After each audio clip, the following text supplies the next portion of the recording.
once you've wrestled, everything is easier. And that's very, very, very true. I mean, obviously, I'm biased, but I mean, once you like really buy in the sport of wrestling, at least not only give it a try, but like really go all in. I mean, that's probably has a lot to do with the way I live my life. It's like, listen, it can't be worse than what I went through in 1991 and 96. That was miserable, getting my head kicked in by a bunch of world champions and Olympic champions on a daily basis. This is the Mostly Middle Tennessee Business Podcast, a podcast about Middle Tennessee business owners and professionals. Mostly. Thank you always, Mr. Matt Wilson from the Mostly Marketing Podcast. He hasn't put out an episode in quite some time. Maybe by the time this episode airs, so to speak, there'll be other things for you to listen to from Mr. Matt Wilson. Yes, this is the Mostly Middle Tennessee Business Podcast, where we have real conversations with Middle Tennessee business owners, professionals, entrepreneurs, things of that nature. The conversation does meander, but we basically tap into real stories from Middle Tennessee's business builders. That sounds hooky. And today's guest is a good friend of mine, another B&Ier. Basically met him through the group that we're in together, the Wilco group. And on the surface, a passion for making T-shirts with this company called Custom Community. His name is Michael Hatcher. Michael, thanks for being on with us today. Jim, what's up? How we doing? Speak right into that mic. I tell you what, I'm going to, but my voice isn't going to sound nearly as polished as yours. You know, you won't be clearing your throat as much as I do, so that's the bane of my existence. I'm not sure. These allergies are getting me. But I tell you what, though, I will be able to do this. I will probably, if this is an hour-long podcast, being that I have a Filipino mother and I talk super, super fast, I'll probably get like an hour and a half worth of content into this hour. It's kind of like the Lin-Manuel Miranda methodology of putting on Broadway shows. He packs like 6 extra words per second or something like that. If you listen to Hamilton, it's like they cover about 4 hours worth of information in a 2.5 hour play. Something ridiculous. Most people speed their podcasts up on this one. They're going to have to slow it down. Yeah. This one. They go, what did that dude say? Well, I talk in a manner that slows people down, I think. There we go. You know, sometimes I don't. Sometimes I stammer. Okay. But for those of you listening, have you started a business that was spurred by something else, maybe a hobby, maybe, you did it to kind of fill time, which sounds like that's your backstory. So basically, you are a dyed-in-the-wool, born to be, like you were put on this earth to be a wrestling coach. Well, first and foremost, a wrestler. And we're not talking about WWE. We're talking about, the actual competitive... Right.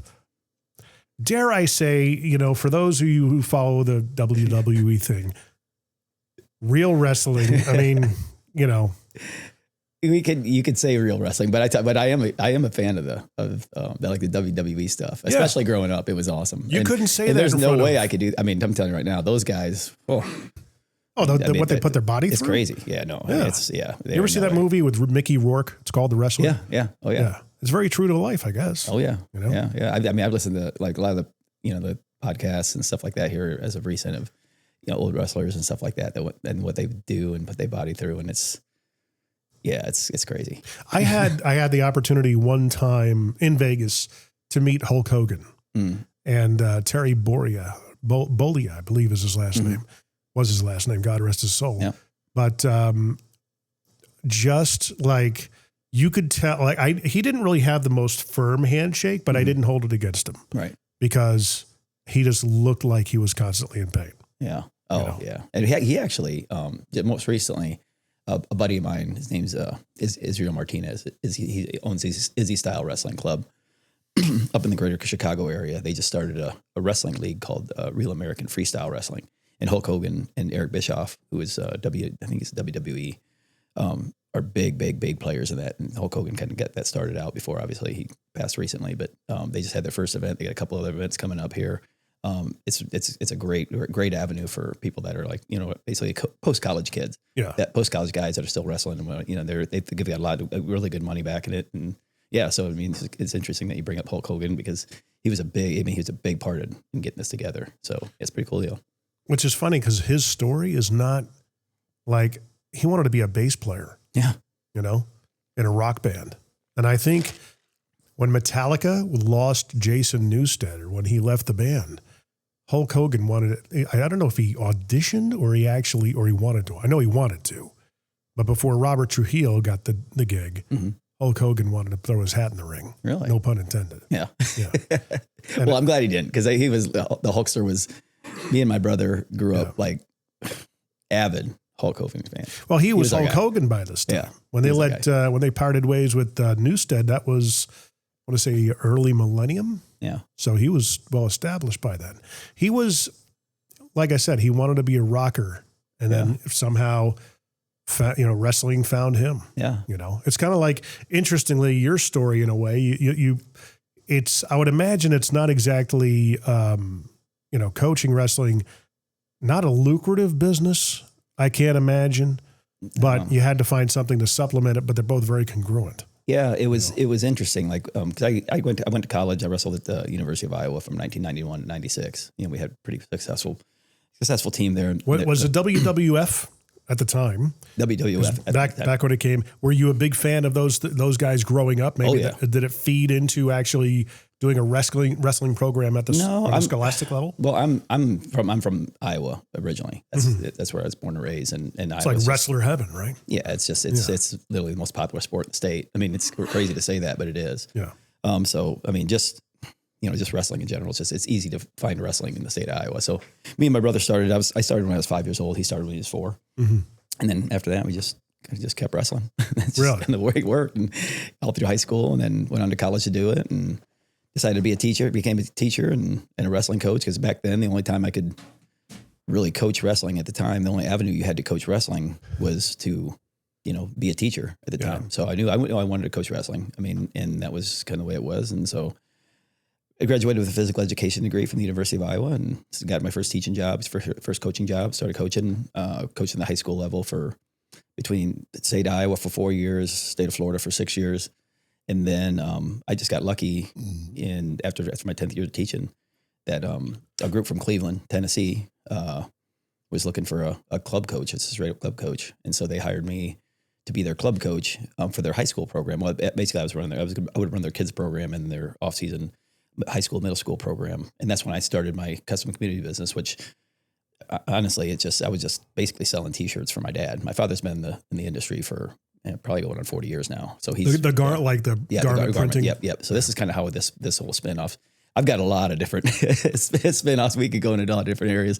Well, how many businesses are you running right now? Well, just those two for right now. Okay. Yeah. So, but that's how I started this. That's how I started the custom community business. This was a long time ago. This was, let me see. So I graduated in 96. It's been like 06 probably. Yeah. So, but yeah, my father's been in the business for 40 years. And like I said, going from being a middle school and high school, teacher, and then a wrestling coach, and then obviously running your own wrestling club out of that, and the hours that are, they're required to be to run your own, high school program. As soon as I got into the club game, they hired me for that. I literally didn't have anything to do all day long. So, I mean, we'd have morning workouts in the morning, and then I'd have all day long off, and because the kids would be in school, and then we'd have start practice about 5 o'clock, practice till 7, 8 o'clock. And then that was basically my day. So I was like, you know what, man, I might as well do what my dad does and sling a few t-shirts here and there, and build up a little beer money for the weekend, and I'll be good to go. So pretty soon, it started becoming an actual business. I sold t-shirts to this person, and all of a sudden, oh, hey, I heard you're doing this. Hey, we want some sweats. Oh, here we want this. We want some singlets.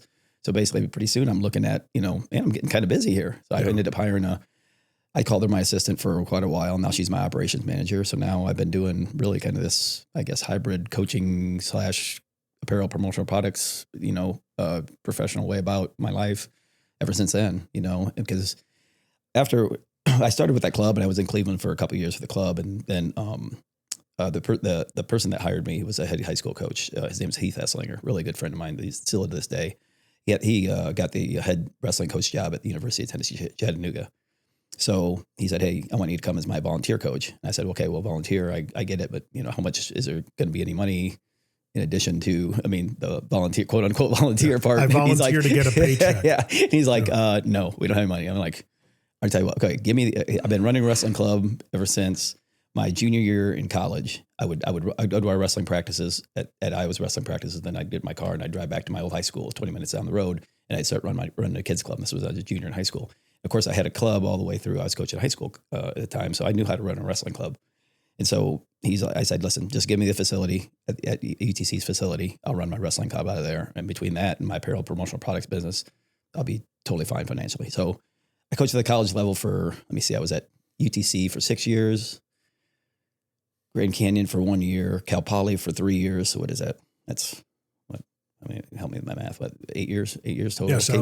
Came back for another year at the University of Tennessee. Awesome Chattanooga. radio. Yeah, there we go. And then moved here to Middle Tennessee and I was doing some stuff remotely as far as from a wrestling club perspective. I would come here and I coach for 2-3 months, and I go live in Mexico for 2-3 months. And I come back here, I come back in Middle Tennessee and live for a couple months. And I go live in Columbia for a couple months. So I had a group of parents and group of coaches here in the area that said, "Hey, listen, you need to start like an actual wrestling club." And I was like, I don't know, man, my life's kind of good right now. Yeah. I kind of like this. Are you seeing what I'm doing here? I was like, I don't know. I kind of like it, but I've always really cared about, the state of wrestling here in Tennessee. And, I hadn't really lived in Middle Tennessee. So I said, let's do it. So I gathered the coaches together. So let's build this out together. It's not my show. Let's get this club and I'll run it because I'm kind of Switzerland. I don't have any school ties here. That's kind of how it worked and how it kind of works today. I work with, I'm a totally supplemental wrestling club. So basically kids will they either have a Pee Wee club that they go to. They have a middle school program that they go to. They have a high school program they go to, and then they'll come to our club for supplemental training. So the days, and I do my best to work with all those different, there's a lot of moving parts to it, like all those different type of programs to where the kids that want extra instruction and want to go wrestle, the better kids around the area here, they can, I provide an opportunity for them to do that, especially with pooling in the coaches that I have. I've got, I think, 8 ex-Division I college coaches on my staff. So that really helps out too. So with that being said, it makes it very, very easy for me to free up certain times and stuff like that with my apparel and promotional products business, which is kind of weird because, like I just told you, I started this just doing stuff for my wrestling people. My you started this to be kind of like, I got the time, I might as well do it. Yeah, but now I spun off it. Like I don't do nearly as much with my wrestling friends. As far as their gear, I do more businesses and stuff, and I do more. So it's kind of weird. If people ask me like, okay, well, man, you probably kill it in the wrestling space. I'm like, no, not really. No. Like I think I like going out and especially B&I. I love B&I just for the fact that I get to pick the brains of some very, very, very successful either entrepreneurs or just people in their business space, and maybe drum up some business for them. But just I like to surround myself with a lot of different.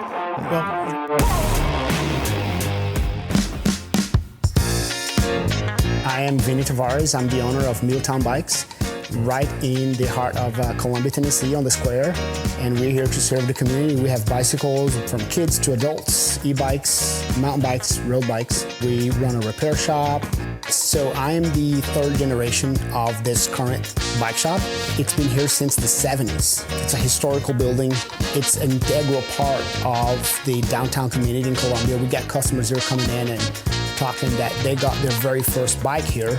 So the reception has been great. Everybody's been super friendly, super welcoming. A lot of the old customers that been coming here for generations now still come here. They're now my customers, and I have a huge responsibility to continue to carry that legacy and that passion forward. Hi, I'm Jason Miller. I'm the owner of Christian Brothers Automotive here in Spring Hill, Tennessee. We fix cars here, both European and domestic, from simple oil changes to complete engine rebuilds and replacements. Most important thing, though, is while you're waiting, we've got the best snack game in town, and we invite you to make yourself at home and get to know us, and we treat you like family.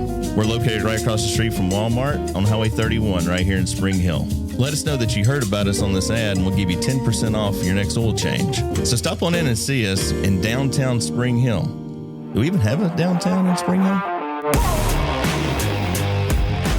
You're definitely like one of those enviably well-dressed people. Like you don't even have to try. You're showing up here in like a white stylish t-shirt. You're in great shape. That always helps. You have a great head of hair. You're just... Sorry to say, it's kind of prickish of you, I have to say. But at my age, I'm glad I have hair. I do. You know what? I'll be 53 at the end of the month. So I'm glad to have. This is a surprise. Yeah. Like I did the bald look for probably a couple of decades, and then my wife's like, "Okay, I'm kind of done with you looking like a human thumb." Because if I didn't have like a beard or anything, I just looked like a thumb on my neck. And I grew my hair back, and it's like, wow, I have a lot more than I remember. So we just kind of ran with it. There you go. But it's still. I still got the, shining through in the back. Well, I attribute it all. I have a Filipino mother, so I think that's a big advantage. Oh yeah, yeah. Mother's side, 100%. That's it right there. People ask me, don't complain, man, where'd you get your hair? And I'm like, you got to do something with it. And the fact is, you kind of lived your life footloose and fancy free on your own terms. Yeah. Very loose. No kids. Was there any stress in your life at all? No, I try not to. I try to avoid any of that at all possible. I don't like much drama. I don't like any stress. No, you're the most unstressed out entrepreneur I've ever met. I mean, it's like some of the questions I want to ask is like, who believed in you before anyone else did? What was like before? What kind of struggles did you have? It's like, did you have any? No, it's really, it's really. It's really strange. It is. It's because it's really strange because they know it honestly.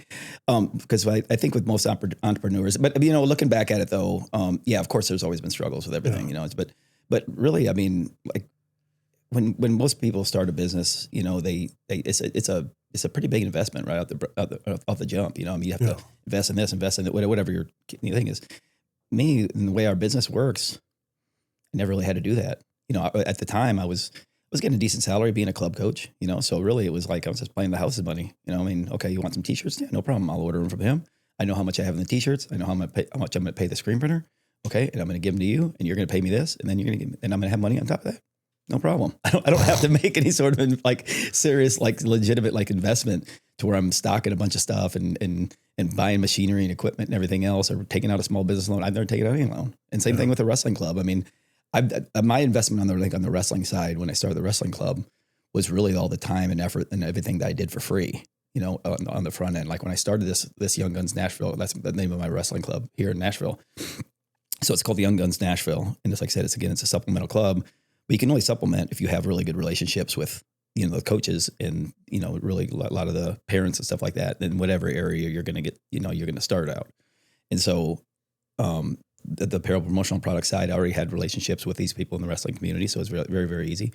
As far as like from the wrestling perspective here in Middle Tennessee, I've been our state USA wrestling chairman for, I don't even know, I'm going on, it could be 12, 15. I don't even know how long. I've been doing it for so long, but that's been totally free. I've volunteered my time to the state of Tennessee as far as the wrestling is concerned for at least 15 to 20 years ever since I've been in the Chattanooga area. So I think having those type of relationships already built, that was my investment on the front end. It was the time and the effort and the relationships that I built up to that point, which is an easy lift for me because I love people in general. And I love just getting to know people and building relationships, and I really don't dislike anyone. So, it was easy work for me. So that's really my investment. But as far as like a monetary investment, I've never really, like the wrestling club, I had a friend of mine that lets me use his wrestling room when I very first started out here, and I immediately had kids coming, and so I immediately had money coming in, and but I just reinvest it back in. I've got like great coaching staff that helps me out. So I've got to pay them. I've got to pay for this, pay for travel, pay for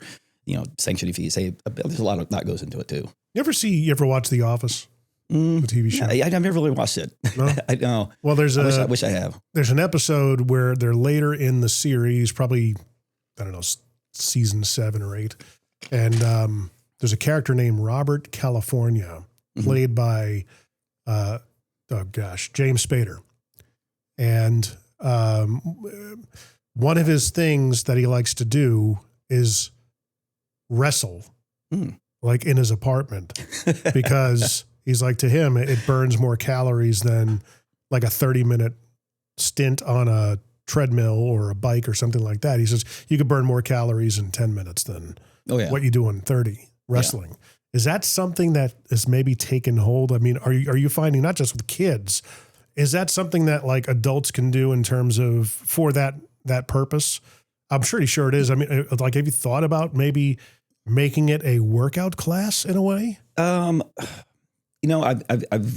starting a new spin-off with but I deal strictly with, I go, youngest kids we have in our club are probably maybe like 6 years old, 6 or 7. They don't really get more, they don't get younger than that. And then I go all the way through high school kids. I've coached, over the course of I think I totaled it up. I'm almost on 35 years of coaching at this point in time, and I've coached anywhere from 4-year-old kids to, guys that were, in the Olympic trial finals, that type of stuff, where they're post-college kids.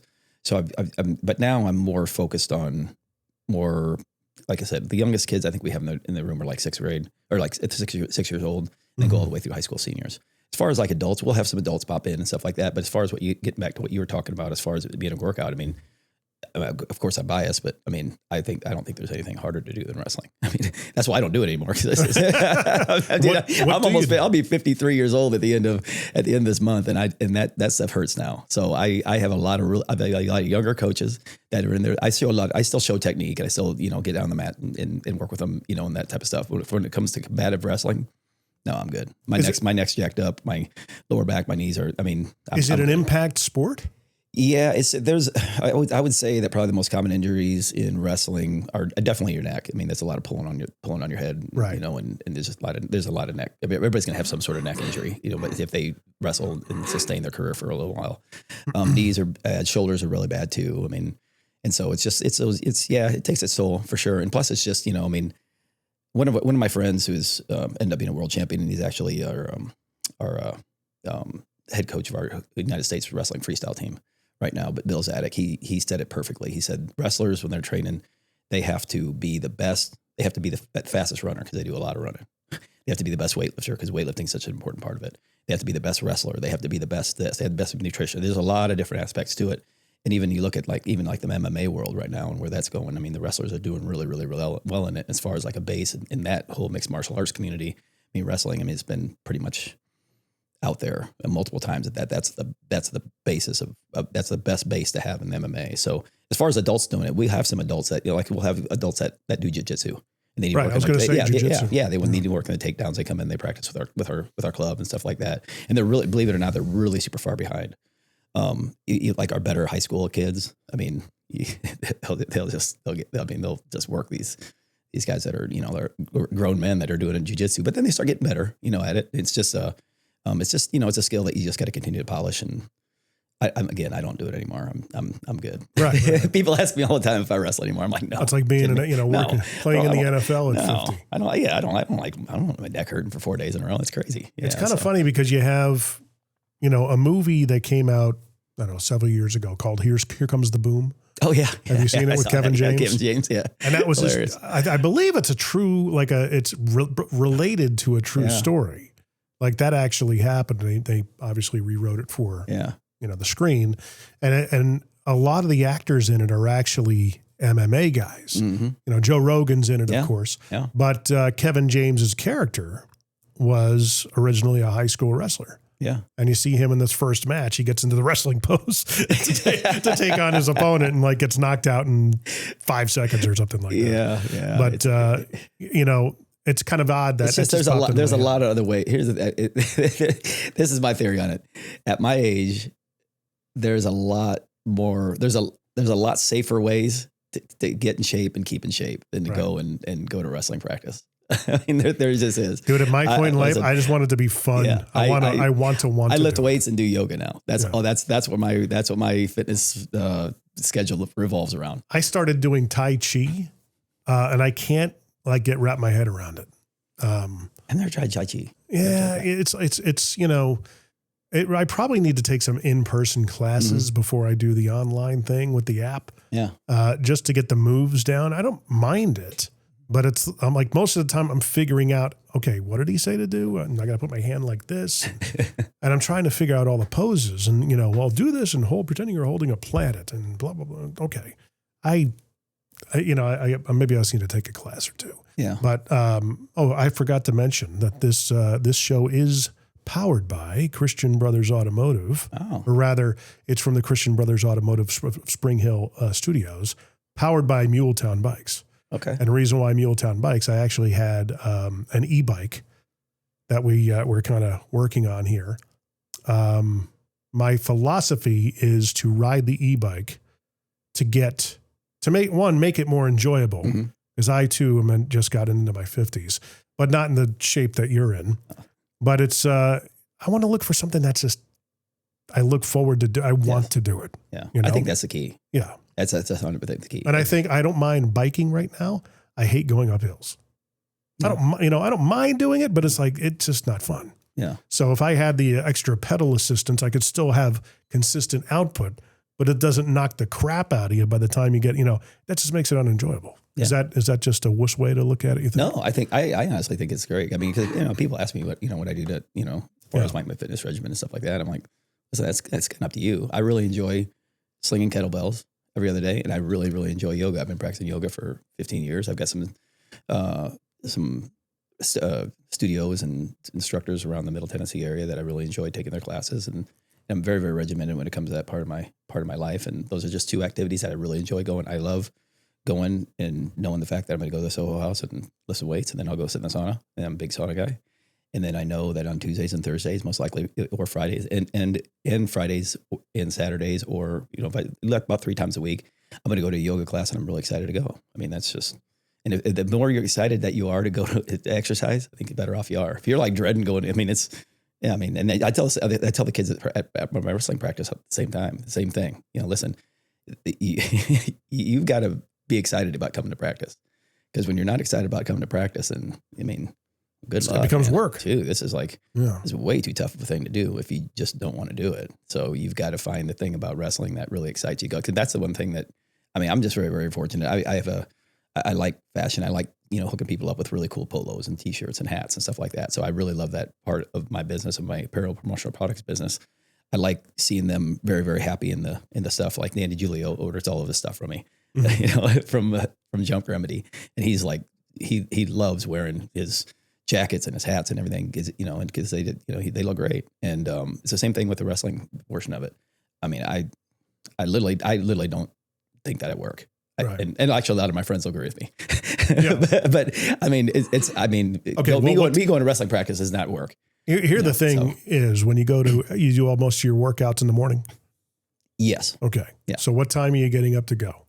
I get up. I got a whole like morning routine, I guess, that my days go a lot longer than most. So it's like, I would love to wake up at 5 or 6 o'clock in the morning. I mean, I would love to be that guy, but I'm not. I'm just not. I mean, because a lot of times I don't even leave Battleground Academy or Montgomery Bell Academy, where my clubs operate out of. I don't leave the parking lot until 9 o'clock. So it's like, I mean, I'm not going to go home and maybe halfway get something to eat and get to bed by 10 and get up at 5. It's not going to happen. So I'm usually in bed by 11, 12 o'clock, 12 midnight. So I'm going to sleep until about 7. But I get up and I got like a little grounding type of maintenance routine that I do. And then I'll go work out maybe between 9 and 10, and then I'll maybe start my day at 11. 12ish. Yeah. And then, but my day lasts until 9. Yeah. So it's like, my hours are a little bit different than most. But when you have those open mornings to kind of take your time, that's the other thing I don't like about, exercise, is the fact that, like, okay, 6 o'clock, you're up, get downstairs. I've pretty much given up on lifting weights. I just don't like doing it. Yeah. And even like getting on the bike, I don't mind getting on the bike, because once you get the first couple of minutes in, you're good. You're ready. You're good to go. Now with the cold coming in, that's a whole nother story. But when you're able to start at like 9:30, 10 o'clock in the morning, awesome. It's much better. We were at a tournament this past weekend, and this is the one thing that, like, in my all my friends, like in the wrestling world, especially, like, my ones that are really close, they kind of know like my routines in the morning and stuff like that. When we start wrestling, like we start our session at 8 o'clock, they know those are the days I have to get up like at 5:35 and that type of stuff, because I've got a whole, I want to go and present the best version of myself at 8 o'clock in the morning. A lot of times I'm just rolling out of bed at 8 o'clock in the morning. Yeah, so it's like, so they're like, hey, you got to get up early this morning. And so, this whole last weekend, and I was in Greensboro, North Dakota for a big, or not Greensboro, North Dakota, but North Carolina for a big tournament the past couple of days. So I've had to be up, relatively early for me, last weekend. Well, I mean, I think as you get older, getting up early, a little bit easier. Yeah. Like I find myself this morning, not so much. Yesterday, my wife and I think we went to bed around 9. Which means I'll probably naturally wake up around 5:30 in the morning. Yeah. And, I was like, I could be doing something with that time, but I just don't want to. Yeah. Yeah. Yeah. And that's part of, like I said, I mean, that's kind of what, I'm kind of a little bit of a free spirit, I guess. a little bit. And, and I just, I just like life in general and living life how I like to live it. And so you kind of nice. Like tiptoe your way into what your dad was doing, just to kind of, hey, this is something I can do during the day. Yeah. No real goals, no real targets or anything. None. Just kind of walked waded right into it. Still don't have any. I literally all my questions have no relevance to you. Yeah, Jim and I are just going to chop it up here for an hour and just wherever it goes. Because honestly, it's I've got some. But you are intentionally, you're out there pushing it. I'm very intentional in some area. I think, I think I'm a big believer in balance. I mean, I know that there's a lot of areas in my life that I need a serious amount of help in. I mean, organization, accountability, goal setting, all this other stuff that some people just take for granted. Right. But I also think that the other part of my life is great too. I don't let things get to me very much. I mean, it's just like, they just kind of fall off my back. I'm like, okay, no problem. Things will, better things happen. It wasn't meant to be, whatever. Okay. Is it rooted in a faith, maybe? Did you grow up with, no, we didn't background? really. No, I mean, I do a morning Bible study every morning. Do you? I'm trying to get better at it because I know that's an area of my life I'm not real good in, and I just don't. It's literally like reading Chinese to me, and it has been. I've been trying for. Are you doing it with somebody else or just by yourself? That's probably the next step. Yeah. But I've literally went through. I mean, the Jesus Calling. A good friend of mine's mom gave me the Jesus Calling, daily devotional type of thing. I did that like 2 or 3 times. I have the FCA Bible that I've done a daily thing, and it's literally like trying to read Chinese. So now I just read it. Now I'm literally like I'm probably about over 3/4 of the way through because I just said, you know what? I'm just gonna, okay, page 1, boom, start taking notes all the way through. So this has been taking me for a while. Yeah. So every day I'll read like a little verse and I'll just try to figure it out. And the next step I think is probably trying to sit down with somebody consistently to try to explain it to me a little bit more thorough. Well, that's the thing is that reading it through cover to cover is one thing. It's taking hard. one section of it and peeling back all the layers of the oven, of the onion is another. Mm-hmm. And it's when you get with somebody that actually knows quite a bit about what they're talking about and help you see like all the layers of it, it is mind blowing. I bet. It really is. I can't wait till I find that time. It's one of those things. I mean, I know, like I said, that's just one of the parts of my life I know I got to get better at. I mean, just like everybody's got their things, and I've got certain things in mind, and that's one that I put it at the beginning of my day because it is important. And I do believe that there's a higher calling out there, and I just got to figure it out, and I've got plenty of time to do it. I mean, I've got plenty of time to get married. I got plenty of time to have kids. I mean, I've got plenty of time to do whatever. I mean, I got a Filipino mother. I'm going to live till like I'm 204. So I turned 53 at the end of the month. So I've got plenty of time. You have like a blue zone type diet? No, diet. I've been doing the same, like, I guess I don't even call them diet because diets I don't think work in my opinion. I'm just not a big diet person. Eating methodology. Yes, eating methodology. Eating like mine's more of an eating lifestyle, and it's kind of strange. I've been doing it for about 15 years. It's called carb backloading. I don't know if you ever heard of it, but no. So I eat about 30 grams of carbohydrates or less until after 6 o'clock, and then 6 o'clock I can basically eat whatever I want. And I know it sounds like really when do you start eating in the day? I'm usually about noon. I don't really eat anything. So noon to 6. Yeah. You're No. I'll eat. When I start eating at noon, I mean, I'll eat like I eat a lot of eggs, a lot of meats, a lot of whatever, chickens, sausages, but anything like relatively low carb stuff during the day. And then as soon as 6 o'clock hits, I mean, it could be. I mean, my first 10 years of this particular eating lifestyle were, I shouldn't say really bad because that's really honestly it's like almost prescribed to them. I can tell you the story how it started, and I'll tell you that in a second. But like after 6, I would eat anything from cookies, cake, ice cream, milkshakes, or whatever. And going in, and then you're going to bed after that, which is like the worst thing you can do, apparently. People say that, but I mean, it depends on who you listen to. There's so many different. I mean, it's you got to find out what works best for you. It's just like exercise, in my opinion. If you find the right things that you really enjoy doing from an exercise perspective, you're going to be so much more successful with it. And I'm not, and it's. I mean, who am I to tell somebody how to exercise and what to do? I mean, I know what I like. I don't know what you like. I mean, I know what I like to eat. I don't know what you like to eat. I mean, I've had a lot of friends of mine try the eating lifestyle that I do, and some liked it, some didn't. I mean, works good for me. I mean, it gives me a cheat day every day, so I'm cool with it. But so you're basically just eating a ton of protein. I was one of the assistant coaches at University of Tennessee, Chattanooga, and I was just telling a buddy of mine yesterday on the way back from North Carolina how I started eating like this. So. We were on a road trip to North Carolina, and our strength coach at the time, we all stopped at and got lunch on our road trip to go. We were either wrestling North Carolina or App State or somebody out that way. And I remember specifically we were at a barbecue place, and at the time, I had barbecue, I had mac and cheese. I had had it all All for the lunch. things. Everything. Oh, absolutely. I love it. And at lunch, and I was like, hey, you got to try this mac and cheese. This stuff is amazing. She's like, nah. She was eating like ribs and beans, green beans. And I was like, you got to try it. It's great. She goes, I don't eat any carbs after 6. And I'm like, what? What kind of diet's that? So she's explaining to me this diet. It's called carb backloading. She's sending me all this like research and all these articles on it. And I'm like, there ain't no way that's going to work. And she's like, no, I'm telling you it works. I've been doing it for like 6 months. And she, you know, she had a big strength nutrition background. And she's like, I'm just telling you, try it. You know, and I was like, listen, if you tell me I can eat anything after 6 o'clock, I will tell you right now, I will be at Steak and Shake like literally 4 nights a week. And I'll probably be at Wendy's the other 3 nights a week. She's like, do what you need to do. But you have to do some sort of strength training with it. And at the time, you know, I was doing the same type of thing. I mean, that's when I really started my yoga journey. So I was either doing, strength training, extra strength training, or I would be, practicing yoga. So it kind of allowed me to do this every day. So sure enough, I started, and I honestly haven't stopped. I haven't stopped eating like this for 15 years. And I'm in better shape now as a 52 going on 53-year-old guy than I was at the time, which was in my 30s, mid to late 30s. Because that's the thing is a lot of people get concerned with is essentially the 12 to 6 is what was known once upon a time as the Atkins diet, all protein. Yeah. And a lot of people are concerned about cholesterol and things of that nature with a high protein diet because you're eating a lot more eggs, meats and stuff like that. Has that been an issue for you? No.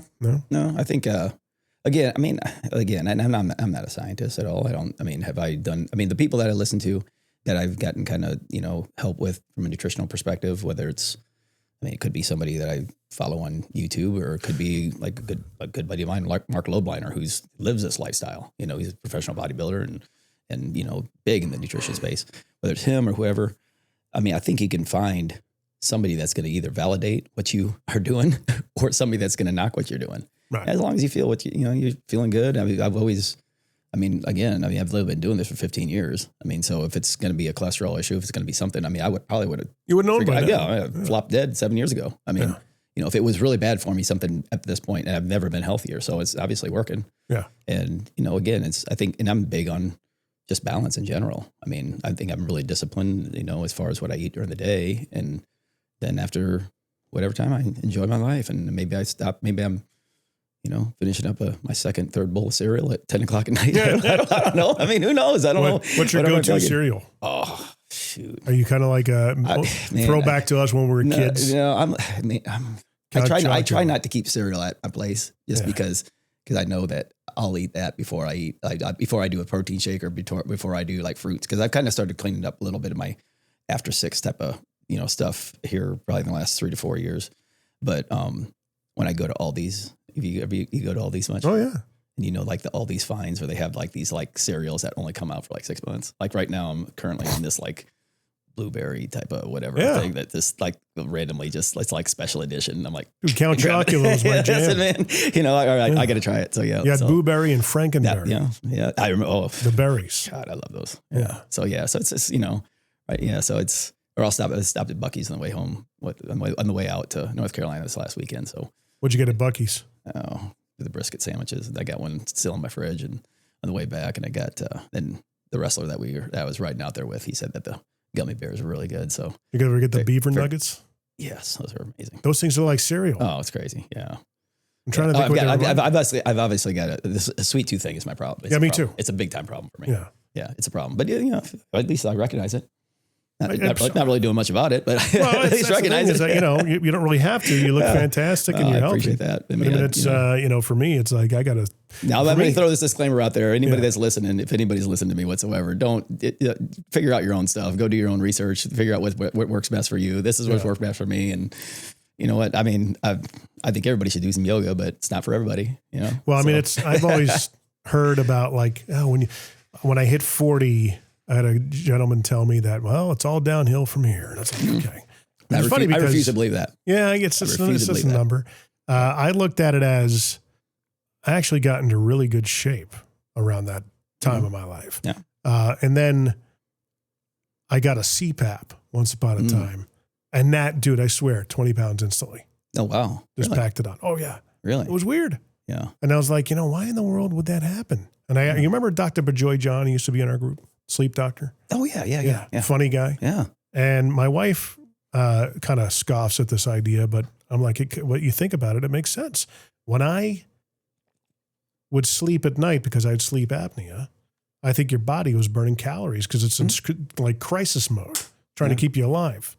And now that it can relax, it doesn't have to burn the calories anymore. Yeah. And like, I'm able to breathe thanks to this machine and not snoring anymore and all that stuff.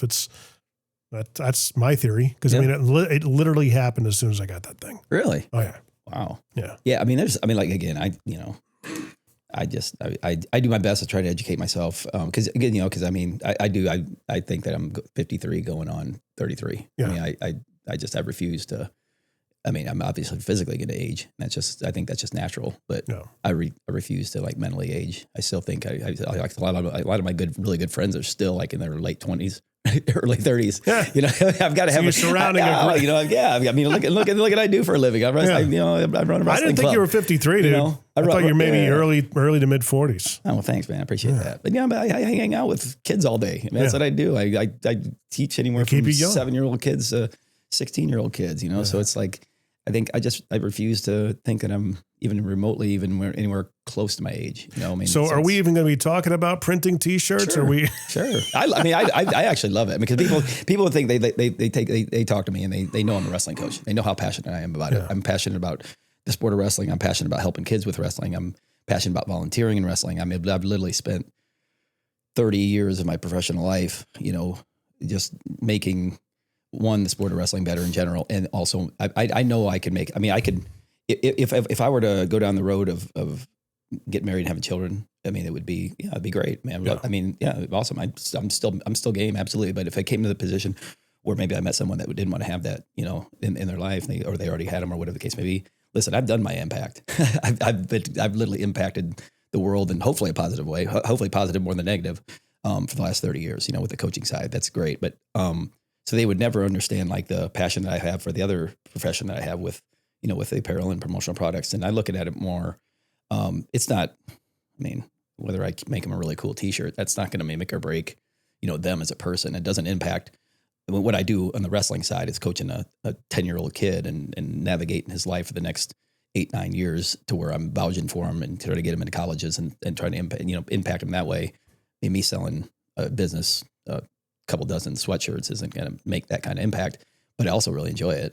I love fashion in general. I love the fact that when, people show up at our B&I meeting, they have something that I had, produced for them. They're like, hey man, I wore this to X networking event and people were asking me, where I got the polo, or like, man, these hats are just sweet, these type of things. And I also take pride in like, we have really cool gear for our wrestling program, for our wrestling club, obviously, cause that's my space as well. And, kids like our gear, they love it. And that's just, so I think I make people happy in that front. And then plus at the same time, I think I can, I can kind of gear them towards something that's going to help from a promotional, end and a marketing end. Because we spoke about this when I gave my presentation last week. I presented for 8 minutes on the differences in t-shirts. There's a huge difference. People come to me and say, I need some t-shirts. Okay. Well, there's literally like thousands of styles and vendors out there. What do you want? What's your main demographic? Okay, we're going to do an event and similarly a giveaway t-shirt. I said, okay, well, do you want people to actually wear them when you can give them away all you want? And I can give you this absolute bottom line cheapest t-shirt you must, but literally they'll probably pick them up and say, it's a free t-shirt. And they probably will never wear it again. Okay. Or they'll sleep in them. Or they'll sleep in them. Yeah. And nobody's going to see it. But if you actually have like something that's really like, and especially if you're going down like a certain industry, like say if it's something sort of that's even remotely in the fashion forward industry whatsoever, to where fit, style, and all that stuff is even in question, there's so many different brands and so many different styles that you have to be aware of that are just going to look better. That's going to flat out look better. It's just the way it is. I would want people that are in our stuff to stop one of my customers and say, that's a really cool t-shirt. Who does those for you? Mm-hmm. We've had that on quite a few occasions, because, but whether it's their logo or something we've done with the logo, something that we put them in, like in maybe a softer, or like, man, that t-shirt feels, what is that? That's like super soft. That feels really good. Yeah. Or like the sweatshirts, that a lot of like the Bella Canvas, like a sponge fleece sweatshirts that we wear, that we sell. They're amazing. People are like, man, it's just so soft. I love this. Like, I can't take those off. And those are the ones I really like. I get passionate about selling. Right. You do set up stores for other people? We do. Is that something that you guys... Yeah, we set up custom stores. I mean, so like if... do wrestling teams do that? Wrestling teams do that. For fundraising? For fundraising. Yeah. Currently right now, Lindsay Stafford has a store open up with us, open right now. I was thinking off the top of my head, for Page Basketball, like the girls and boys side. And basically they have a bunch of t-shirts, sweatshirts, stuff like that on there where people go and order them. Her booster club, marked all the items up, for a fundraiser. So if we're selling them for X, $20, they have them on there for $25, knowing that $5 is going to go back to the program, and kind of set it up that way too. Yeah. Oh, wow. So it's pretty easy. We do a couple different stores. That's one store we do where it's got a sort and order deadline. Like her store is going to be open for like a week and a half, and then they end it. We collected all the information, get everything ordered, and drop ship the whole, everything, the whole package to her, and then they separate them themselves. Whereas we also have an always open option as well. We have our DTF decorator down in Atlanta. They run that type of system out of theirs, where we'll set up an always open store where people can go and they'll say, okay, I want this design right here in a red and a blue t-shirt, and let's do a white one. Boom, they'll pay right there. Everything gets to our DTF person, and they'll ship it right out of their DTF factory right to their door. So we do both. So they handle all the returns and things of that nature. So no, we will handle that as our. They just basically the decorator will handle like all the decoration side, and they have like, but it's limited. They only have certain, I guess, blanks available. I mean, they're huge. I mean, they're a huge warehouse. So, I mean, they have tons of colors and styles and stuff like that. But if there's like really super specific things that people want, it's a little bit of a challenge there. So you have your supplier here in North Carolina, you said? No, all of my stuff's like drop shipped from everywhere. I mean, so it's this is my dad has been doing this in this method for years, and I've kind of taken it and kind of expanded it a little bit with the different things that we do. But again, I like to stay in my lanes. I like that. I know that. So basically, here's how our business works. I mean, if, like, say, for example, you wanted some mostly Middle Tennessee t-shirts, and you get a hold of me, say, I need some t-shirts. Okay, no problem. I hook you up. My operations manager, she'll take all your information, whatever you need, that type of stuff. So she'll get all the blanks from one of our vendors, get them drop shipped to whether it's a screen print, whether it's a DTF type of thing, whatever you want, get them taken care of to our decorators, decorate them. They'll drop ship them to you. Boom, done. Invoice you, and that's how it works. And I just found that that's better. It's better not only for me and our company and what we do in our business, but it's better for my lifestyle and what I want. I don't have a passion. I have a passion for coaching wrestling, and I have a passion for making people, feel and look good in whatever garments. That's what I really enjoy. That's why I'm in the two businesses that I am. I don't have a passion for screen printing. Right. And so if I don't have a passion for screen printing, I'm not going to keep up with all the various techniques and the nuances of techniques and the nuances of this and everything else. I'm not going to do that. I'm not going to pay for the upgrades of better screens, better inks, better everything like that. I don't have a passion for applying embroidery to polo t-shirts. That's I've got a great embroidery. I mean, she's got a passion for it. She's really good at it. She's going to continue to get better at it. Same thing with my screen printer. He's the best. He's the best of the business. He's going to continue to get better. I'll let them get really good at it. I'll pay them, and I'll continue to pay them good. And then I'll pay them for good quality work. So there's literally, when you get your t-shirts, I'm not even questioning the quality of it. I mean, I know you're going to pick them out. You're like, wow, okay, it looks great. It's awesome. Yeah. Because it's just easier for me on my end. I let people, what my operations manager does for me, as far as like organization, logistics, and all that stuff, that's not me. I can't do it. If you're expecting me to do that part of my business, it's just, you might get your order 3 months from now. Is she working for you? Custom Community is like yes, yeah. She's in Cleveland, Tennessee. So my operations manager, and then her daughter works for me as well. So she sets up all of our stores. So they're both in Cleveland, Tennessee. My screen printer's in Iowa. Our embroiderer is here in Nashville. Our DTF person is in Atlanta. What's DTF again? It's direct to film. Gotcha. It's like basically they'll just they'll basically send them a logo, and they'll print it out on film. They'll put it on a heat press machine, stamp it, send it out. Gotcha. Real simple. So it's probably the newest type of method of decoration that's out there right now. So it's really efficient, and you can you can do it with multiple colors, like a 1-2 color design. Screen prints look perfect. You're doing a 8-color screen print. Screen printers aren't crazy about that. Does your garage door sound like this? If it does, it's screaming for help. Call Incredible Doors, 931-348-DOOR. We're making garage doors in Murray and Williamson counties work better and sound better. We just make them incredible again. Go to IncredibleDoors.com or call 931-348-DOOR. Follow us on Facebook for specials on maintenance visits, keypads, and other items. 931-348-DOOR. IncredibleDoors.com.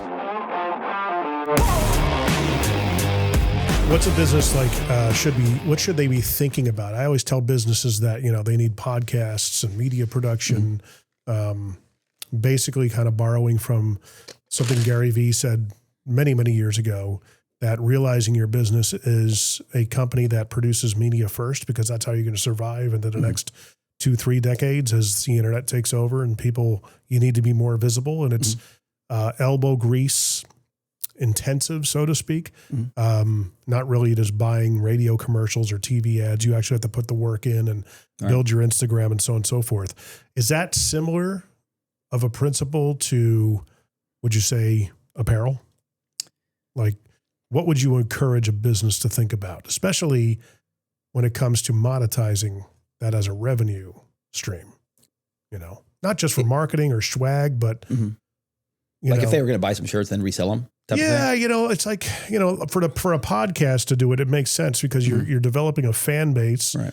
I've got a couple of podcasts that need, hopefully they've reached out to you regarding merch, because sometimes a funny notion or a concept will come up naturally on the episode. Yeah. And I'm like, ooh, that's a t-shirt. Yeah. And you can put that on a hat. Yeah. I would say that just really anything that people are going to actually wear. I think that there's a lot of things, especially, again, I reference, the presentation I did last week as far as, okay, well, I need some t-shirts. It's just a t-shirt. Well, it's not really just a t-shirt. No. I mean, there's a ton of them out there, and there's ones that people are going to wear and ones that people really probably aren't going to wear.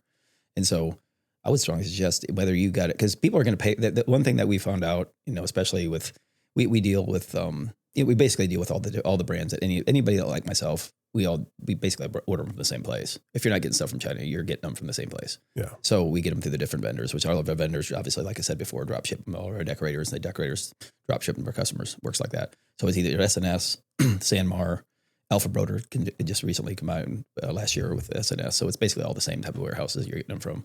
So we have access to the same stuff. It really kind of depends on what your target is and what you want to do with it. If you're going to do it from a resale standpoint, like say, for example, I was in, it's just in Costa Rica, in Tamarindo. And I very rarely buy, I try not to buy t-shirts and buy gear like that. Cause first of all, I know how much it's getting marked up, and because I'm in that space, so it's like, it's not like I don't have any t-shirts at home, but if I see a really cool t-shirt, so I saw this really cool t-shirt at this coffee shop. So I was like, okay, I'm going to buy it. And, what we found is that even if, like I said, you offer something with a better quality, like we deal with a lot of, my wrestling club sponsored by Nike. Okay. So what we found in the past is like, I could have a cheaper t-shirt and some cheaper gear for these kids. But when I throw that Nike stuff on our website, parents are 80% of the time they're buying the Nike stuff because that's what the kids want. Even though they're paying $5 extra for a t-shirt, they're paying maybe $10 extra for a sweatshirt. As long as it has that little swoosh on it, they're going to wear it. And it's just like anything else. You go out and buy a jacket, like a sports coat. I'm a big sports coat guy. I love sports coats. And your best, you can go spend, $50 on a sports coat, but if you wear it once, that's not a very good, that's not nothing compared to go spend it $500 on a sports coat and you're literally wearing it 500 times. Yeah. It's just the same type of thing. So, I really try to push people towards a more quality product just because I think that people are going to pay for it at the end and they're going to buy it and people are just, they're going to wear it. It's just something I'm proud of. So that's kind of my philosophy with it. If you need something cheap, there's some good cheap options out there. Don't get me wrong. But at the end of the day, when it comes to like reselling stuff like this, like you're talking about, I just think people pay for quality. What's the most interesting project you had to print up? What comes to mind? Most recently, it's probably Ryan Reed's Harry Dunn's 100th birthday T-shirts that he had. He made so that Harry Dunn, he's a guy that works out at the Brentwood Y, and Ryan knows him real well. So they had the big celebration of he turned 100, and we did a whole like special T-shirt for him, and it was pretty cool. Brian's like, I'm telling you, we'll get this first, dozen or so done. I'm telling you, everybody's going to want them and they're going to buy more. Sure enough, they kept reordering them. So that was pretty cool. But as far as like, just interesting ones, I don't know. We kind of just stay in our lane, with businesses that want good looking stuff, and it's really kind of it. That was probably the most interesting thing, maybe. Well, you know, a lot of people would think that a wrestling singlet's interesting because they feel like I ain't wearing that. Well, from the other aspect of the podcasting, I mean, it sounds like you might have to revive a wrestling podcast of some sort. Yeah, we had one going on. I know. We had one going on. It was cool. You had me check it out. I know. We were supposed to get together and go over the findings, which I've forgotten about. I know we were, and it's it's like that's the one thing that I've got to kind of with my life. I love balance, and I love being able to. I have a difficult time saying no to a lot of things. So every time that I come up, that my position in our USA Wrestling organization, or even I started a 501c3 here with a bunch of really good friends of mine here in Middle Tennessee that kind of benefits wrestling kids here in this area. Whenever I'm asked to do something, I have a really difficult time saying no. That's it. I've done my share. So with the podcast I was running, it was. I was a state chairman, and then and then another good friend of mine. She was my co-host on there, and we had a great time with it. It was awesome. And then she ended up taking the head wrestling coach job at Delaware State University. And then I had another one that was helping me out with as well. But I just got too busy. And at some point in time, I guess I start prioritizing. It's like, okay, am I really going to take time away from my wrestling club here and doing a podcast that we really just kind of just doing for fun? And I don't know. Maybe I got to launch it back up. I don't know. Because the kids enjoyed it. Here's the deal. At the end of the day, I liked it because I like making people happy. At the end of the day, I'm a pleaser. I love, making people happy. And that's just why I love BNI so much. People need you need a podcast guy? Shoot, I got the guy for you. I got a guy. Same thing with like Lindsay Stafford. Hooked her up. My friends opened up Felipe Chow downtown. Mm-hmm. Hooked her up there. She texted me, said, man, this place is amazing. So I like hearing that type of stuff. You're a connector. Yeah, I just love people. And but with this, I loved we would always have like a couple guests on, but our guests were always like athletes. So we could have like a high school boy, and we always have one from the girl side, one from the guy side, or maybe two from the girl side, one from the guy side, that type of stuff. We split our episodes in half. And so it was really cool, like being able to ask, either it's a high school kid questions on how their performance last weekend, and that, they won a big tournament, or maybe it's a 10-year-old kid that won a big national tournament, and he's pretty excited or maybe a little bit nervous to be on a podcast type of thing. And it was a cool experience. Maybe we have to relaunch it again, but that was a part of it that I probably missed the most, was seeing, the kids kind of happy about it. I would just think that there's a lot of sponsorship opportunity with something like that. You build it. Yeah, there probably is, but I had a lot of great ideas for sponsorship ideas, but I'm an idea guy. I got great ideas, but I need somebody to. You don't like execute. I need somebody to execute them, put them into play, and it's weird game. Because it's weird because I'll especially with these if you don't these nonprofits that you have all these ideas and you want to do all this work, and then we have a lot of idea people in the in like our volunteer organization of our USA Wrestling. Listen, we don't have a shortage of ideas. We have a shortage of actually people that are helping in our board of directors, and helping getting involved. And we got a lot of ideas out there. Yeah. So, but and it's just it takes time like anything else. Yeah, it takes time, commitment. I mean, there's ways to kind of put some piston sauce into the engine and get things going quicker. When I think I know a guy that could. You might know a guy. Yeah, steer that in the right direction. I see potential in this, and it probably has a wide, national potential base of listenership. I mean, it's like when I had a conversation. I bring this up all the time, but with Will Matlow. Yeah, and he was like, "What if I were to do a podcast?" I said, "About insurance?" I said, unless you're, attracting more bees to the hive to build your team, I said, you're going to put people to sleep. I said, what else do you like? He goes, I like high school basketball. And I said, okay, well, that's kind of interesting. I mean, he says, I'm really kind of, into it and watching the games and stuff like that. And I said, well, what else? He's like, bow hunting. I'm like, ding, ding, ding, ding, ding. Oh. Holy moly, dude. Yeah. There you go. Is he doing one? That's right. No, he's not. I'm sure he'll get around to it some point, but it's just... Like you're probably talking about, it's some people just have to prioritize. Right now, dude, what I'd love to be doing is in a Prevost motorhome, seeing the country with my wife. I'd love to do that. Yeah, and be in a band. Yeah. That's, I guess, for my 50s. If I were to attain this goal in the next 3 to 5 years, I'd be happy as a clam. Yeah, to be able to do that in a band with my brother. So I'll have to credit that. Yeah, but yeah, I would love to be doing something like that, semi-retired. I'll never be retired. Yeah, same. I just don't. Same. You need purpose. Yeah, same. But I mean, same. Do I have opportunities to do that right now? Sure, but I don't have the time. Yeah. I'm still building this. Yeah. So, well, I tell you, this is awesome. Like I said, this is I listened to your podcast a lot, shared it out on my Instagram, Facebook, and you do a great job with it. So I was pretty excited to, come on and it's been way overdue. It has been. I know we've been talking about it for a while. Talking about Middle Tennessee and the landscape here, why, you landed here because of an opportunity, but you stayed here. Yeah. Well, here's why how is that? I landed here.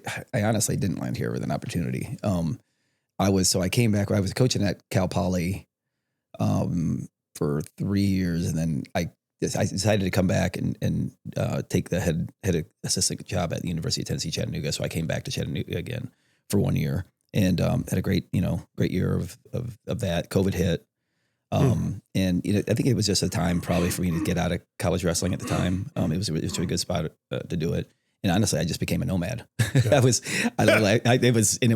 It was an awesome year and a half or whichever. So that was the time when I was coming. I'd live here for a couple. I'd sublease a apartment in Germantown. Just live there for a couple months, and then live in Medellin for a couple months, and I'd come back and forth. I'd go and hop around Mexico, but I was coaching wrestling. And what were you doing out in Medellin there, my friend? Oh, Medellin is amazing. What a cool city. I know Medellin is known for one thing in particular. Mr. Escobar. Oh, Mr. Escobar. Yeah, you know what? The Not so much anymore? No. The Medellin people really, they actually hate that reference to begin with. Were they? Medellin is an amazing city. They call it the forever spring, and it is literally like it is perfect weather year round. It's the nightlife is super vibrant. The food is incredible. It helps. It's like a quarter of the price of the United States. It's amazing. And the Colombian people are incredible. I absolutely love Colombia. So that's why I was just hanging out there and working remotely. I can work my other business, custom community business. I can do that from wherever. Dude, you freaking cracked the code, I swear. So yeah, when I came back here, so then I came back here and was doing, a couple, like a month here. I coach wrestling, and then I go and live in Mexico, and then I come back here and whatever, blah, blah. So finally this group cares. They said, listen, you got to open a wrestling club here. So I did. Yeah. And so I've always wanted to live in Nashville. So I was like, all right, you know what? Let's do it. I'll commit, 3 to 5 years, and let's do it. So so I got stuck here. I didn't get stuck here. I've always wanted to live here. And this was also an area, I lived in Chattanooga for so long, and that's a very, very wrestling rich area there. Here in Middle Tennessee, there's so much going on. It's so transient. And it doesn't have near like the tradition and history in Chattanooga. And I found it as another project. Okay. How am I going to help, develop this area from a wrestling perspective? Just having a passion for just really the whole state of Tennessee. I've been our state chairman for 15 years, on the USA wrestling side. And this was, I saw this area as a huge potential as far as like really, really helping and doing my part to really kind of grow the sport here. So I think we've done a good job of that. And I say we, because I've done this not in conjunction. This is not like my wrestling club that I have is not the Mike Hatcher show by all means. Right. It is a collaboration of all the great wrestling coaches from the Pee Wee level to the middle school level to the high school level that we have here in Middle Tennessee. And that goes from all the area schools, from a Summit to a Father Ryan to a MBA to a Nolensville to all those type of areas that are really super passionate about a sport. And I've just, tried to collaborate with all of them and bring them all on board and have them help me build what we've got going on out right now. And just, kind of build a future for it too as well. And, do you know the guy over here at Summit? Oh yeah, I know him real well. Known him for 20 years, Pete Miller. Pete Miller. Yeah, Pete Miller. Yeah, I know the guy. His dad's a really good buddy of mine. Just rode to North Carolina with his assistant coach. There was a guy named Mr. Svelik. Is that another name that you know? Svelik, I don't know.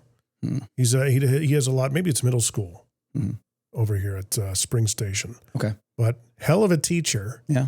Like really interesting outlook and philosophy when it comes to teaching. I had him on my podcast back when it was known as the Weekly Primer, different podcast. Oh, wow. But really good interview and really impressed me as a teacher, because very, very difficult job that they have. Oh, like I said, that's how I started out. 10 years. Yeah. 10 years on the front line teaching middle school. No wonder you wanted to crack the code. Middle school, high school phys ed. You wanted to buck the trend. Ooh, man, I tell you what, people are like, hey, would you ever go back teaching? Nope. Not for it would take out. It would. I don't know if there's a dollar figure that could get me back into teaching. That's rough work. It's just, but it's fun. I enjoyed it for 10 years, but now what I do now, it's just, So, but again, getting back to your thing, I stayed here in Middle Tennessee because I love it here. I love living in Nashville. I live downtown in Germantown. I love the whole I love the people here in Nashville. Is that where you are in Germantown? Germantown, yeah.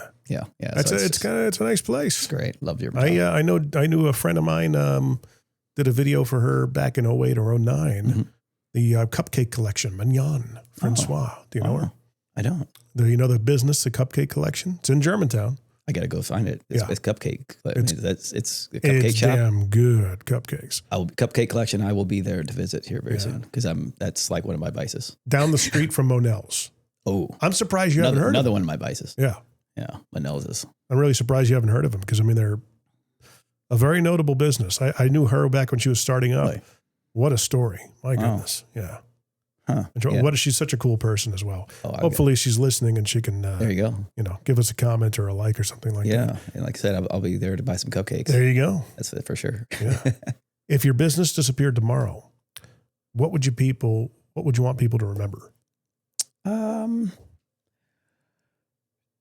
the apparel side, apparel promotional product side, I would say that I would want them to remember remember my company as being very, very fair, and not only fair, but also just having great customer service. I think, whether you're working with me or working with my operations manager, hopefully we made it a great experience for you to where we, bent over backwards to make sure that we, fulfilled, whatever order it was. And hopefully you took it out of the box and we're very, very happy with it. And you were getting compliments on it. That's would be that side of it. As far as when I'm done coaching wrestling, which will probably be, what I say, I was going to live to like 206. Yes. Probably be about 205. Right. So I'll be coaching wrestling forever, but I would like to, hopefully the kids and the athletes that I've worked with, hopefully they look back at their time, whether it was a year they spent with me, 6 months they spent with me, 6 years they spent with whatever the case may be, that I always had their best interest at heart and that I always loved them. And everything that all the instructions, whether it had been tough, soft, or whatever the instruction was, it was always in their best interest and always to guide them in the right spot. From a parental standpoint, I hope that they remember as me somebody that's really poured into their kid and tried to make them as good a person as I could possibly make them. From just an overall sport perspective, I hope that the people like in the state of Tennessee, because that's probably primarily I've spent most of my life in Tennessee now.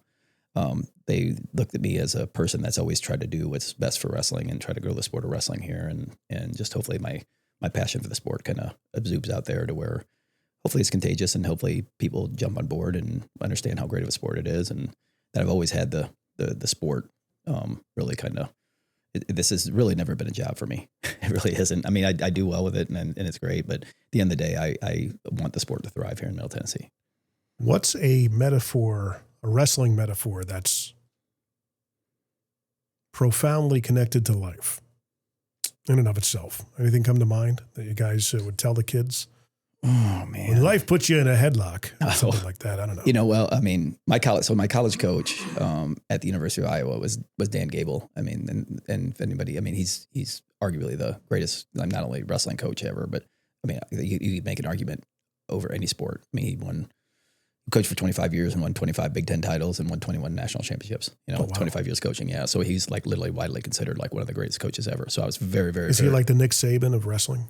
You could very much say that. Yeah. Gotcha. Yeah. I mean, he's like even crossed, boundaries from sport where people, I mean, the highest basketball coaches have the highest respect for a guy like this. I mean, he's an amazing person, but he actually said one time that once you've wrestled, everything is easier.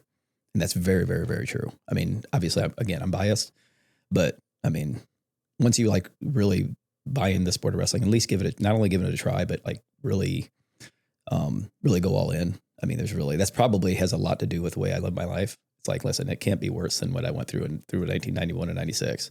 That was miserable, getting my head kicked in by a bunch of world champions and Olympic champions on a daily basis. I mean, I was for the most part, a JV wrestler at the best program in the country for 5 years. And there was a lot of rough days there. And I get through that. I mean, I could have a absolutely horrible day and things would be just fine. So it's almost like it's like getting through boot camp and fighting in a war. Hell, if I could do this. It's just, things are, not every day is going to be great, but it's like I said, I can look back and say, you know what, man, I remember when I was carrying people up those stairs and, and then going back down and get my butt whooped for a couple hours. Yeah, I think I'm okay. This ain't all that bad. I think I'll be all right tomorrow. So yeah, so that's one of the things I tell them, like, and I tell this a lot of times because I'll not only will I have my club, here, and I talk to them, obviously after every practice and kind of reinforce some of the things we went over the day and maybe some lessons, life lessons, that type of stuff. But I also do a lot of camps. I'll have certain clubs and teams from around the country, bring me in for a camp for a couple of days, and I'll talk to their kids. And one of the things that I consistently tell them is that they should just be proud to be a member of our sport and an athlete in our sport as far as wrestling is concerned. A really good friend of mine, who's actually the associate head coach at the University of Iowa, Terry Brands. He said this a long time ago at a camp that I was doing with him. He was telling these campers, he said, you guys all should be proud to be a wrestler because this sport is way too tough for our American culture. And I was like, that makes a lot of sense. So I tell them that. No. And I said, listen, you guys are doing an activity from whether it be 3 o'clock to 5 o'clock, or if you're coming to my club practice from 6 o'clock to 7 o'clock, 6 o'clock to 7:30, 8 o'clock, or whatever the case may be. When you come to wrestling practice, you got to understand that, listen, you are actually doing an activity that is way too tough for our culture in the United States. This what you guys do. Probably a high 90% of the kids at your age probably think that you're absolutely nuts for doing it. And you're doing it on a daily basis just because you enjoy it, because you literally enjoy coming in here and putting each other in compromising positions, and you might get a cut over your eye and you have to tape it up. And it's just like, you guys do a lot of things that people like literally think you're absolutely crazy doing. Right. Yeah. So, shout out to one of my kids last weekend. It was at a tournament last weekend, Brody Malzoni, the state champ from Nolensville. He was in a match. This was like his fifth match of the day or whatever. Right at the end of the match, maybe last three seconds or so, splits his eye open. So he needs stitchers. But the guy that does the staples and stitches left for the day. So he had to, sure enough. The guy who does the staples and stitches, well, he's gone. He's gone for the day. So it was like, listen, man, where did somebody put the Scotch tape? That's right. You want to keep wrestling? Then that's the way it goes. So sure enough, they put a gauze pad over the top of it, wrapped his head. He's like, man, I've always wanted to wrestle with one of these with my head wrapped, and that's like, most people would take a look at that and say, listen, no, that kid is my son or daughter. They are not going to continue doing that. You're not, they're not, we're going to take him to the hospital. We're going to take him whatever. He's like, no, just tape it up and wrestle 2 more matches. And there is something later. To that. That's just, and then that's the kind of thing right there that we need. It's more character building. Yes, absolutely. Because it's funny because I used to cut my hands open. I was an electrician once upon a time. Mm-hmm. I was an apprentice. So I wasn't legit and licensed or anything, but taught enough to be dangerous. That really carries forward to what we do now. I'm able to, switch out plugs and switches and put up lights and ceiling fans and pole wire and stuff like that. But when I actually did it, we would have a similar situation. You're on the job site and you'd have those, the fish tape, we called it snake back then, but it's metal. Yeah. And sometimes they would get so compromised at the end, you just kind of break it off with your cutters and then bend it around and make a new end of it, so to speak. But I had one that basically I was cutting it and somehow it went right across the top of my hand. You can still see the scar. I call them trade tattoos. And my whole hand just started blood red, just started pouring out. I literally just looked at it and said, all right, I guess I'll be right back. Yeah. Grabbed the electrical tape, walked into the bathroom, put my hand underneath there, made sure it was cleaned out and everything, put some paper towels, stifled the bleeding for a minute, put them in the garbage. And when it kind of got diminished, I'm like, okay, I'm just going to put a nice clean paper towel, wrap it with the electrical tape, and back out I go. You used to wrestle, didn't you, Jim? You're a wrestler. Well, you should have. I wrestled circuits. Yeah. Well, you should have. Circuits and Romex. You should have, because that is a wrestler mentality right there. Well, that is 100%. I wrestled MC. Those of you in the trade know that wrestling MC is a lot tougher than wrestling Romex. So there you I go. did both. So, where can people find and follow you and get connected with Custom Community and help fulfill these goals that you don't have? Yeah, that's not right. But you know what? I've got somebody that's working with me in that, because again, I know that there's a lot of areas in my life I am as far from perfect. Dude, as they you know come. what? But Don't I've got fix one, what's not broken. I know, but you know what? I always want to improve myself. So I do have somebody that's helping me kind of navigate into a more, I guess not really mainstream way, but it helped me in a couple areas that goal setting is definitely one of them. I gotta kind of get that together. But if you want to find us, customcommunity.com. Real simple. And it's community spelled as T, like a T-shirt. Like a T-shirt. Yeah. That's it. That was our, So, actually, I hired somebody when I was living in Medellin. Yeah. That was a new marketing person that I met down there, and she came up with that. And I was like, yeah, well, that's kind of cool. That's kind of cool. You just got to explain it though. That's t-shirt. Yeah, it's a t-shirt. Custom. And all the times that I told you, I'm like, dude, you got to put your stuff on your t-shirt. I know that was great advice. That was great advice. I mean, that was, So and you know what? It's a lot easier. Just throw a t-shirt on. I'm good. Now it's getting a little chillier. Now I got to get long sleeve t-shirts. Yeah, that's right. I know a guy.